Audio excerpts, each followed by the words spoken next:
So look what I found on my doorstep when I came home from work today. It's the brand new Steam controller. Now, I pre-ordered this way back, I believe it was in May of this year, 2015. And it's just today that they're actually starting to send these things out. And today is October 16th, 2015. And if you hear some stuff in the background, it's my cats playing, so I do apologize for that.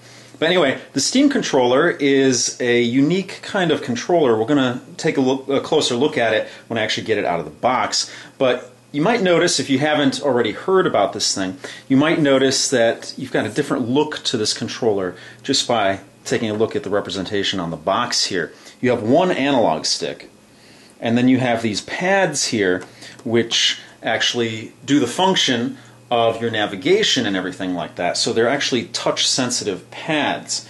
And this is meant to take the place of a game controller and I do believe a keyboard and mouse. But I'll have to try it out to see how the functionality fleshes out on this device here. But a much newer, a much different kind of controller than you might be used to if you're a gamer. I mean, the shape of it looks very similar, but the actual function on it is pretty new. So before we open up the box, let's just take a quick tour around the box. Everything is made out of either paper or cardboard, and you have your light blue here and your dark blue here. You have your Steam logo here, and of course Steam controller there, and it gives you a little representation on the side here.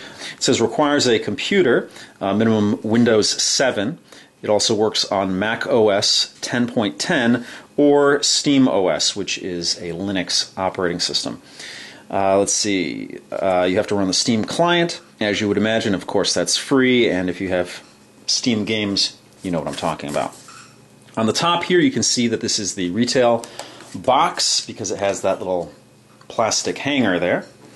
And that's the side, and this is the back here. Play all your Steam games from your couch. So, let's get this thing open. I got my trusty cutter here, and I think there's only one seal down here. There we go. Let's slide this off here and open up the box. Okay, there might be another seal down here. Actually, there is another seal down here. And it actually looks like the same piece of plastic. This is the donut, and this is the donut hole here. So anyway, you have a little representation of the Steam controller on the box here, the cardboard box, and, okay, there we go. Open it up. You got a nice little powder blue on the lid there. You've got your Steam logo there. And there is the Steam controller. First time I've laid eyes on it in person. So, the inside here is also made of a pressed paper here.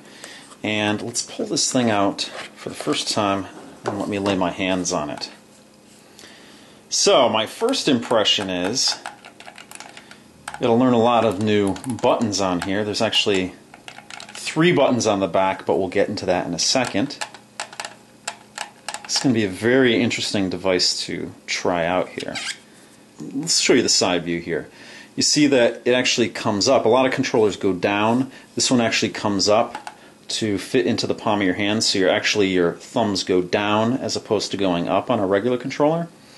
And you have these directional areas. Now, I know this one's touch sensitive, so you'd move it around, as you would want to move your mouse. This takes the place of the mouse, like I said before. It's a rubberized disc here, and it is kind of concave. It's not really totally flat. There's like a concave feel to that disc. And then over here, you see what sort of a D-pad representation on there. You have a cross. As you can hear, it clicks. And they're not totally rubberized, but there's a grippiness to them. I wouldn't call them like rubber keys or anything like that. Like the analog stick definitely has a rubber coating to it. These have a slight texture to them. It might just be plastic, but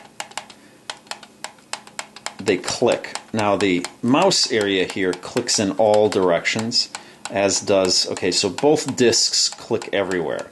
I would imagine you want to use, the directions on this, but it does click in the center as well. Your analog stick seems like a standard analog stick, and That actually clicks in. Then in the center here you have your Steam button. You have a, I would imagine, a forward key and a back key here. Don't know exactly what those do. As you can see already, the face of it has sort of a glossy plastic to it, and then over here where the buttons are, and then the touch sensitive areas, you have sort of a matte plastic. You have your A, B, and X and Y buttons, which were actually started by the Dreamcast, I believe it was. Now you'll also notice that this area here is that matte black plastic, and that pretty much, I think, extends all the way around the controller, but we'll flip it over in a second. Now the front of it here, you have matte black plastic and you have your micro USB port here. Now you'll notice you have your customary bumpers here and then triggers here. Now there's actually somewhat of a travel, we'll see. Travel isn't that far. I would assume these are analog triggers, so that would mean that it registers a small press all the way to the click at the end. These bumpers are just buttons here. Now on the bottom you'll notice that you actually do have more buttons. You have a button here and you have a button here. Of course you have your Steam logo right there. Everything again that matte black plastic except for the Steam area, which is the background there, which is glossy. So that's actually pretty interesting, these triggers down here. Of course with PC games you want as many buttons as possible, but already you see that you have more buttons or more available clickable areas on this controller than you do on a regular controller. So that's the back of it. I'll try and give you as best I can of a look, of a 360 degree look of this controller. As you can see, these handle areas are very, not overly thick, but they're the thickest part of the controller, and then it's very thin in the center here. So this is your thinnest part back here, and it comes sort of to a wedge to the front here where it's a little bit thicker, but not all that thick. The controller has a decent weight to it, but not heavy. Of course everything is made out of plastic here, except for the innards, as you would expect. Now here you actually have a switch, and that actually opens up the battery compartment, I believe. So there we go. Steam controller. So you have one AA here and one AA there. But while we have the back open, we might as well put in the AA batteries, and you get two Duracell batteries here when you purchase this thing. So let's put this in. Now you just use the representation here. I don't know how easy it's going to be to get these batteries out, but we'll see. Got one in. Okay, so once you push it in, I think this lever here allows you to get it out again. So you would push this up to get the battery out. There we go. Interesting design there. As you can see, when I put it in, this little lever comes out. We'll show you on this side here. Again, put it in the same way. Positive side down, negative side up, and you'll notice that this thing will come out. There we go, as I put it in. So everything's nice and secure, and I can close this thing back up. Now the interesting thing is that, you know, it does take AA batteries, so you probably want to invest in some rechargeable batteries. I don't know the life you'll get out of a set of batteries on this, how long of gaming you'll get, but it's always a good idea to invest in some rechargeable AA batteries. I have some rechargeable AA batteries that I've had probably for about 7 years, and they still work. Sure, over time they will work less efficiently than they did, but it's much less expensive in the long run to use rechargeable batteries. So let's see what else is in the box here. You do have a USB dongle. Now this is what you're going to actually have to plug into your computer so that the controller here will communicate with your computer. So that's the dongle. You have the Steam logo on there, some information on the back, just your basic USB plug. Let's get on the bottom here and see what we have here. We have the Steam controller quick start guide here, and it gives you an idea of how to, like we already did, put the batteries in and how to plug your dongle in. Now it looks like it comes with some sort of corded adapter probably in here that gives you some freedom to where you actually place your computer and where the receiver is. And over here, I guess once you've got everything plugged in, you press the Steam button, and of course you probably have the Steam client already installed on your computer, and then it will set up. But we'll see that in a separate video that I'll do. But there you go, you got the back of this. Nice refreshing blue color on that. Over here we have the product guide, and I don't know if this is just, yeah, this is all the legal information and whatnot. So I assume that it's going to be pretty self-explanatory once it's all plugged in. I would imagine there's going to be some sort of tutorial when you actually get it going with Steam. Now, there's one last part in here, and this is probably that corded piece, which is the extender, basically. It's just basically a little base station for the USB. Little dongle there if you want. If you need it, I won't be needing it because in my setup I'll just be able to plug this directly into my PC and then, be fine. But like I said, you have that option if you want to put this in a more convenient area.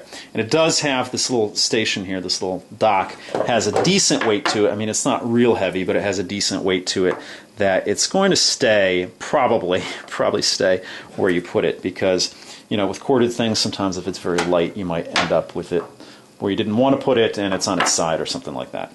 So here's the cord. It's your basic micro USB to regular USB, and that's for this extension here. But I, again, probably won't be using that. But it's nice to have. So here are the hardware specifications. As you can see here, it has the dual track pads, and it has what they call HD haptics, which would be a rumble feature. The HD might be that it's a little more perfected, a little more targeted in certain areas, so we'll actually see how that works when I actually try this out for the first time. Of course, it does have that analog stick. It has the dual stage triggers, each with 10 degrees of travel, a magnetic flux sensor. I'm not really sure what that is, but obviously it helps out with the dual stage triggers. There's a gyroscope and accelerometer sensors enabling tilt to steer racing wheel functionality and other motion controlled input. So that's actually pretty cool, much like a DualShock 3 or DualShock 4. Configurable controls. It has local multiplayer capability as supported by games, so I don't know exactly what that means as far as the controller goes. Of course, you can use it in a wireless mode, but you can use it wired as well. It uses USB 2.0 technology via the micro USB port. The wireless communication range is 5 meters, which should be good. For those of us in the United States, that would be approximately 15 feet, actually a little more than 15 feet. If you're sitting further away than 15 feet from your television, you probably have a giant television set. Now it says it provides up to 80 hours of standard gameplay using the included AA batteries during preliminary testing. Of course, battery life will vary depending on different factors and, of course, the batteries used. So let's compare this, at least in looks and size, to a PlayStation 4, a DualShock 4, and also an Xbox 360 controller. So first up we have the DualShock 4 for the PlayStation 4 and of course the Steam controller. And you'll notice that the Steam controller is larger in height and I think in width. In width it's pretty much the same. But the controller is, as you can see, a little more beefy in the center than the DualShock 4 is. There you get a representation of what they look side by side. A little bit thicker, a little more of a beefy controller here. Now here's an Xbox 360 controller, and this is actually the controller that I use to play Steam games on my home theater PC. But as you can see just by looking at the controllers here, this again, like with the DualShock 4, is a little bit bigger in even, the center width there. But pretty much similar in size, a little bit bigger in size than an Xbox 360 controller. Let's see the side-by-side. I actually turned on, I don't know if you heard that, but I actually turned this on. See the little heartbeat of a light there. I don't know if I can turn it off. Well, it's not, the dongle isn't attached. Okay, it did turn itself off there. The dongle isn't attached, so there's nothing to communicate with. But you'll notice again that the handles on the Steam controller are a little bit thicker. than even the Xbox 360 handles. And again, like I said, the main difference between, at least just by looking at it so far, the main difference between this controller is that the palms of your hand are in a downward position and you reach up for the controllers. Not by much, but there's a little slant upward. Whereas on this, it feels like it's slanted downward, as you can see there. But still very comfortable. I'm anxious to see how this actually works in practice, because everything is in the right spot. It feels very nice in the hand, and you can tell that they put a lot of thought into molding this. Now, originally, the prototype of this was going to have a little screen on the center here, and I always think that that's a great idea because it sort of harkens back to the Dreamcast with the VMUs, but probably not, didn't make a lot of sense. It was going to be a touch-sensitive area, but I guess that they thought that the buttons were just more effective. Probably more cost-effective, at least. So I'm anxious to try this out. Let's see, with all the fingers, you have your index finger on the bumpers, you have your middle finger on the triggers. Of course, you could always swap between the two depending on your play style. You have your thumbs on these little touch-sensitive areas. Of course, you have your analog stick there, your A, B, and X, Y buttons, and then, of course,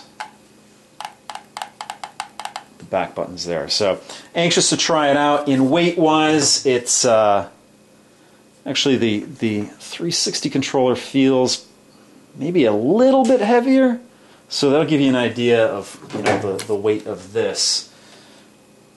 I wish I had a scale here. And this is actually heavier than the DualShock 4. So just for you completists out there, you might notice on the inside of the sleeve here, this outer sleeve that came on the box, you'll notice that there's sort of like a blueprint diagram of the controller and everything that went into it. Pretty cool. The packaging on this is pretty cool. So that's the Steam controller, a Valve first-party controller that you can use on your computer, or you can actually use with their Steam machines that are shipping in the next couple of weeks, I believe. And that's going to do it for this video. So if you have any questions or comments, please post them down below. If you like what you see, please subscribe. And as always, if you want to help out my channel, give me a thumbs up, favorite this video, you can share this video, you can leave me a tip on my YouTube page, or you can actually join my Patreon, all of which is greatly appreciated. So thank you so much for watching, and I'll see you guys next time.